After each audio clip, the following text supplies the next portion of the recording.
ay are just example of the agencies na hindi gumagawa for me personally ng kanilang trabaho.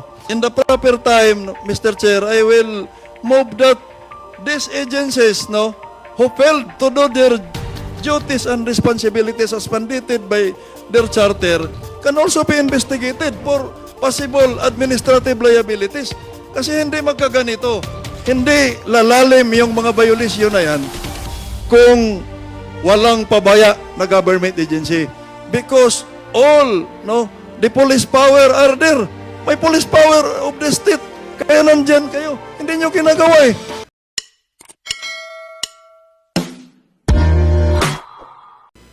Next to interpolate is Congressman Serge Dagoop. You are recognized. Thank you, Mr. Chair. Good afternoon, everyone. Nandito na po ba yung Dolly?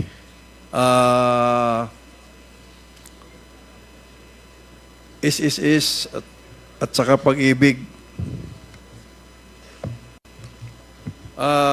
Before I ask or interpolate our resource persons, Mr. Chair, I would like to manifest that for the record that as early as now, this representation is convinced na there are a lot of existing laws being violated, trampled upon because of the failure of the different government agencies to perform their mandate, duties, and responsibilities. Kaya po nangyayari ito dahil hindi po nila ginagawa yung kanilang trabaho.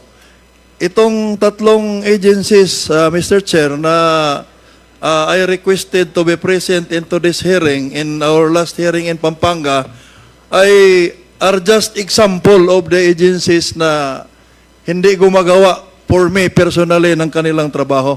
Now, for the Dolly, kindly educate this representation. Ano po yung mandato ninyo under your charter? Before we ask them to reply, may I know, Comsec, if the resource persons have taken their oath? Yes, sir. Nakapag-oath na ba kayo? Okay. Yes. Okay, please respond to the question of Congressman Dagoop. Yes. Good afternoon po, Mr. Chair, Mr. Congressman. I am Attorney Remedios Veim Teves, Mediator Arbiter of Dole Region 3. So, as for the foreign nationals employed in Pogo, Mr. Chair, I am not asking, Mr. Chair, regarding particulars or specific. I am first asking your general mandate in as far as your charter is concerned, being one of the government agency. yes, sir. It is, Mr. Chair, it is to promote employment opportunities for our Filipino citizens, and as well as maintain industrial peace in the establishments in the private sector po. Just promoting employment and maintaining industrial peace. Kaya pala hindi niyo na yung mga pogo diyan kung sumusunod ng batas, dahil yun lang pala ang alam niyo. With all due respect, attorney, hindi lang po yan. So I want to go to specific in your provincial office as Dole. Ano po yung karaniwang trabaho ng mga regional offices ng Dole in as far as yung mga different establishments or businesses operating on their area of jurisdiction? Ano po yung very basic? Kasi I am managing two electric companies. Alam ko po yung ginagawa ng Dole, they are, for example, regularly inspecting. So ano po yung karaniwan, basic activities, na ginagawa ng Dole? Yes, Mr. Chairman, we conduct inspection of establishments. We have routine inspections, and we also have complaint inspections when there are workers who complain about their employers that these employers are not following the statutory monetary benefits due them or the labor laws and regulations in the country. Mr. Chair, nagkakandak lang kayo based on your statement pag may nagreklamo. Kung walang nagreklamo, you will not conduct? Sir, we have routine inspection. We do that yearly. All the establishments are scheduled for routine inspection and also for complaint. We provide assistance to workers as well, sir. Mr. Tama Chair. po yan. I agree with that, Mr. Chair. Ngayon, in the case of the establishments, no, in the provinces, in the areas being investigated, like for example, these POGOs, no, yung mga other companies, no, which is the subject matter of this investigation. Ginagawa niyo po ba yung sinasabi niyo ngayon, Mr. Chair? Mr. Chairman, we do inspect them, especially when they POGOs kasi, sir, if I may. Mr. Chair, I would just like to remind our resource person na you're under oath. Siguruhin lang ninyo na totoo yung sinasabi mo na you are inspecting kasi we can dig deeper into the records of the DOLE kung talagang nag-i-inspect kayo kasi makikita mo yung inspection report. Alam ko po yung mga forms na pinipilapan ng mga companies pag nag-inspection kayo. Kabisado ko po yan. Talaga bang you diligently perform the functions that you have stated a while ago? For example, regular inspections in all of these business establishments located in the areas where these POGOs and other establishments, holding companies, etc., na nandun. Ginagawa niyo po ba talaga yan, Mr. Chair? Yes, Mr. Chair. Actually, if I may, sir, in 2023, we were furnished a copy of the list of POGOs by the PAGCOR, and we were instructed by the central office in Region 3 to specifically inspect these POGOs. We have POGO inspection in 2023 wherein we inspected 17 of those who were issued POGO licenses by PAGCOR. And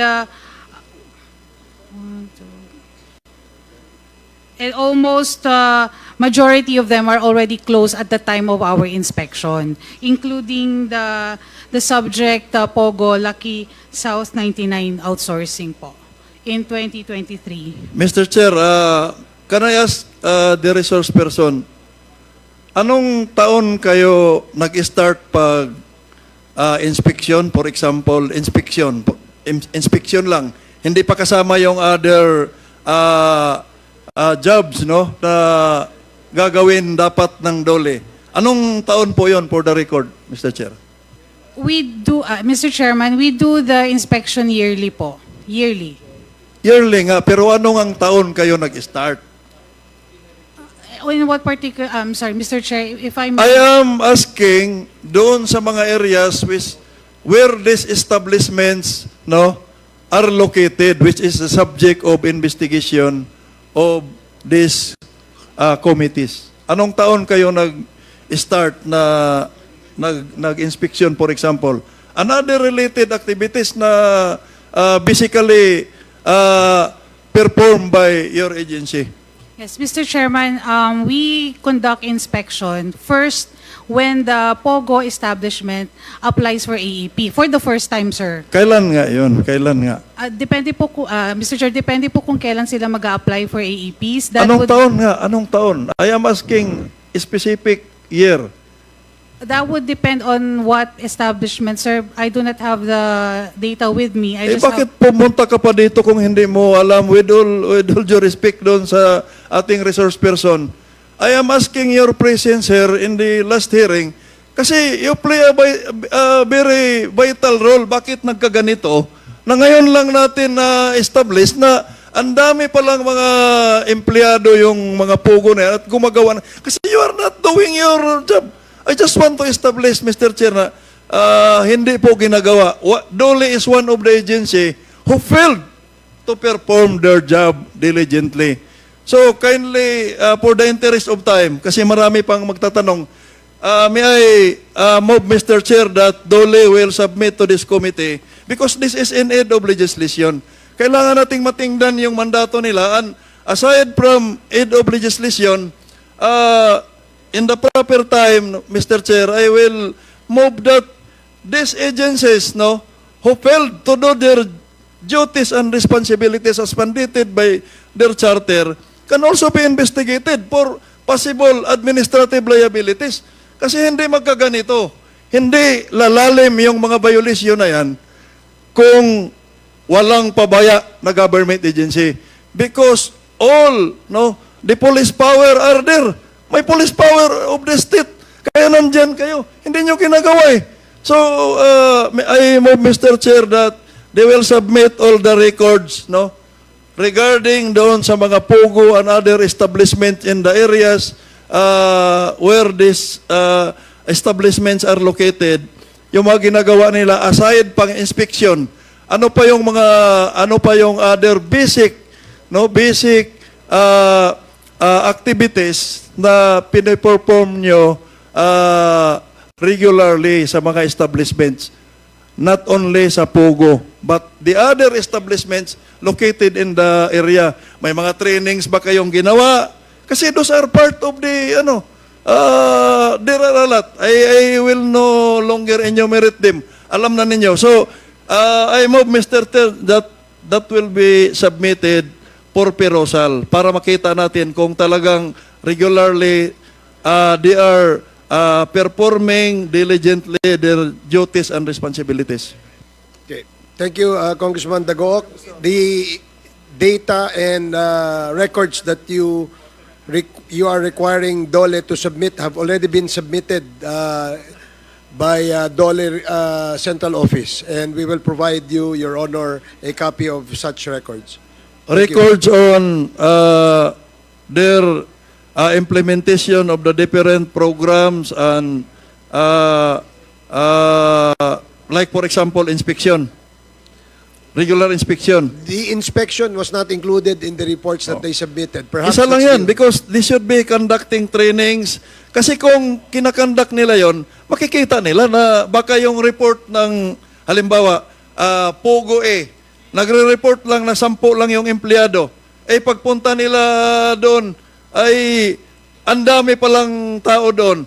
Ang nilagay lang doon, siyam na Pilipino, isang foreigner. Pero pagpunta pala nila, hindi mag-conduct sila ng doon, inspection, 150 pala yung nandoon na foreigner. So, there is really a failure.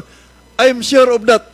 Kasi they are regularly conducting a routine inspection sa mga establishment. Mayroon pa silang nire-require. For example, kung ganon kalaki na establishment, kindly include the submission na mayroon silang, because that is a requirement, mayroon silang physician, mayroong nurse, because these are establishments of more than 100 employees. So, alam nating lahat, I hope that will be, if not yet submitted, kindly submit all of those para makita namin yung kung talagang regular yung inspection ninyo. Alam ko kasi yung frequency ng inspection, Mr. Chair. Okay. Dole, you are directed to submit records being requested by Congressman Dagoc to this committee. Yes, Mr. Chair, we will comply. Thank you. Thank you, ma'am. For the Social Security System, SSS, mayroong tayong representative. Good afternoon, Mr. Chair, and to all the honorable members of the Squad Committee. I am Attorney Chrissy May Barion from SSS po. May I ask, Mr. Chair, SSS, kung sigurado ba kayo na lahat ng mga empleyado, not only the establishments being investigated, lahat yung nandun na mga katabi nila ay mayroong SSS membership. Doon sa record ninyo, ilan po yung members ng SSS sa mga establishments na yon? Yung total. Sir, thank you for that question. As of per Section 24C of RA 11199 or the Social Security Act of 2018, the submitted... Mr. Chair, with all due respect sa resource person, hindi ko po tinatanong yung anong basis ninyo. Ang tinatanong ko po, based on your record, ilan po ba yung SSS members doon sa mga establishments, entities being investigated, as well as with the other establishments na nandun na hindi kasama sa investigation? O sige, ito yung mga under investigation na lang. Ilan po yung based on your record total na SSS members? Mr. Chair, unfortunately, I do not have the recent data as to number of employees registered in SSS. Yung hindi recent data, ano ba yung available na data mo as of December 2023? Mayroon ba? We have here as of June 2024, but this is po in general as to members of SSS. Oh, ilan? You submit, kindly submit that to the committee, but for record purposes, ilan po yung SSS members doon sa mga establishments na yan? What we have here, Mr. Chair, is 42,066,132 members. And that includes employed members, self-employed members, voluntary members, and OFW members. Hindi po yan ang tinatanong ko. Ang tinatanong ko, SSS members doon sa mga establishments under investigation, sa Porac, no, sa Bamban. Kasi yung figure na, buong Pilipinas na yung binigay mo na figure eh.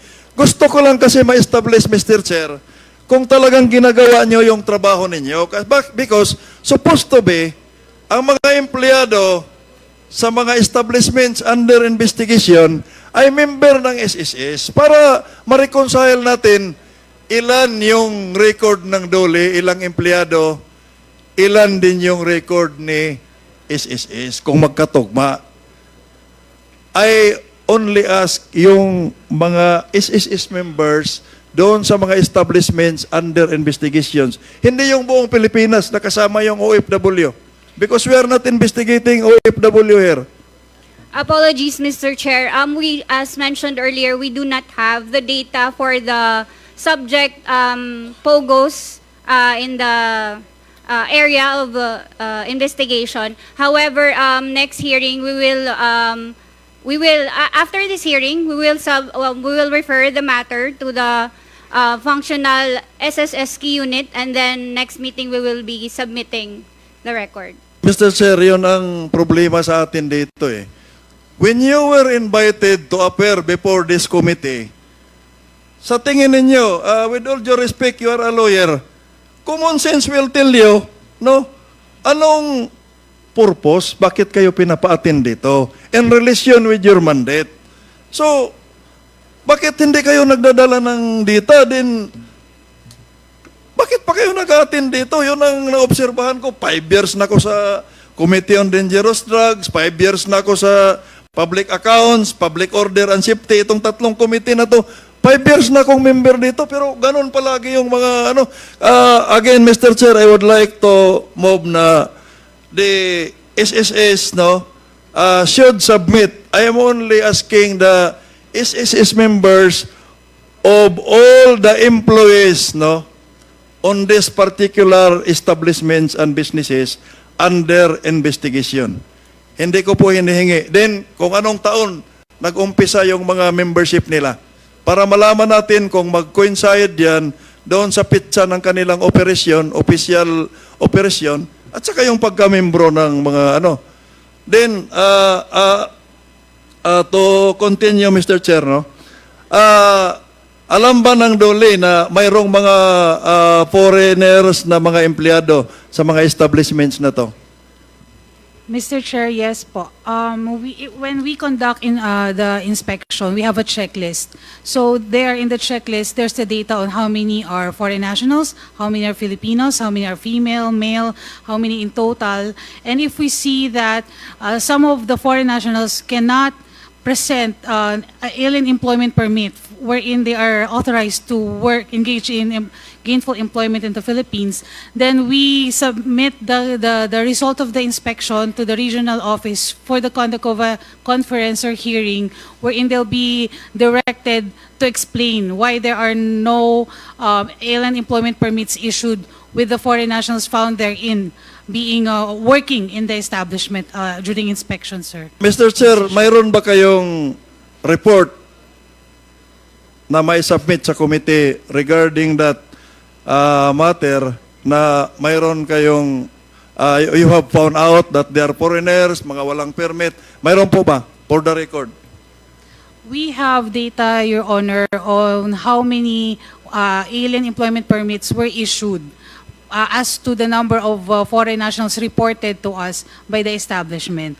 And during inspection, we have to, kailangan po ibangga doon sa inspection report kung tama nga na yung number na nakita ng inspector during inspection ay tumutugma doon sa ilang issued alien employment permits ang naibigay ng region po. Tumugma naman, Mr. Chair, tumugma naman.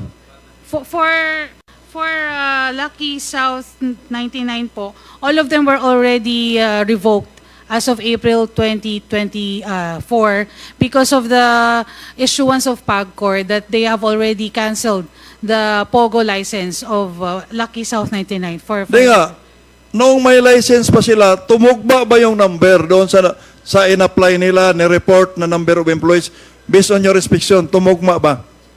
Yes, usually sir dapat tatugma. Pero I have Di nga, attorney, tumugma ba o hindi? no data for that. Pero Yun na naman, I have no data. So, we I think, Mr. Chair, no, wala tayong makukuha sa mga resource persons natin. I still have a lot, no, sana doon sa pag-ibig, kung members ba rin nila, because I'm sure na hindi nila ginagawa yung trabaho nila so that we can do something about their charter or file administrative cases against these agencies because they are one of the causes bakit nagkaganito. So, for the interest of time, wala din naman tayong makuha na ano sa kanila. I would just like to manifest, Mr. Chair, na for them to submit for PhilHealth, no, submit also your data. Ilan ba yung nagiging members ninyo doon sa mga areas, mga establishments na yan para mapagtugma natin yung record ni SSS, ni Dole, at saka ni Pag-ibig, at saka PhilHealth. Thank you, Mr. Chair. Thank you, Congressman Dagoc.